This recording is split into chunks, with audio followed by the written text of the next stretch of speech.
नमस्कार, मी पी.आय. कुंदन गावडे, पोलीस निरीक्षक, वैराग पोलीस ठाणे प्रभारी अधिकारी. वैराग पोलीस ठाणे येथे अकस्मात मृत्यू क्रमांक 76/2025 असा अकस्मात दाखल होता. सदर अकस्मात मृत्यूमध्ये श्रावणी राजेंद्र नरसुडे, वय वर्ष 17 आणि 3 महिने अशी मयत मुलगी होती. सदर अकस्मात मृत्यूचा तपास वैराग पोलीस ठाणेचे पोलीस हवालदार संदेश कृष्णराव पवार, बक्कल नंबर 2180 हे करत होते.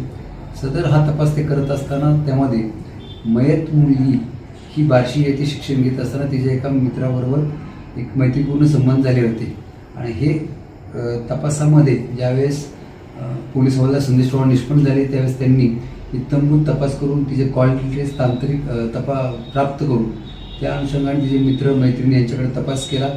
तसेच CDR अनालिसिस केले आणि कौशल्यपूर्ण तपास करून तपासाअंती त्यांना असं निष्पन्न झालं की यातील जी मयत मुलगी आहे हिचे मैत्रीपूर्ण जे मित्रासोबत संबंध होते ते तिच्या वडिलांना समजले होते आणि त्यांना ते नकोशे होते. त्या कारणानेच त्यांनी राहते घरी तिचा ओढणीने गळा आवळून तिचा जीवेनिशी ठार मारलेलं तपासात निष्पन्न झालेलं आहे.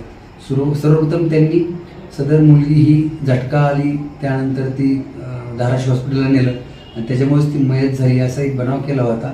परंतु तपासाअंती सदर मुलीला तिच्या वडिलांनीच ओढणीने गळा आवळून ठार मारल्याचे वैद्यकीय अहवालावरून तांत्रिक तपास जो केलेला आहे त्याच्यावरून निष्पन्न झाला आहे. त्या अनुषंगाने यातील मयत मुलीचे वडील राजेंद्र नानासाहेब नरसुडे यांना आम्ही सदर गुन्ह्यामध्ये 26/2/2026 रोजी 1 मिनिटांनी अटक केलेली आहे. आज अटक करून त्यांना मान्य न्यायालयात हजर केलं असता दिनांक 2 मार्चपर्यंत पोलीस कोठडी रिमांड प्राप्त केलेली आहे.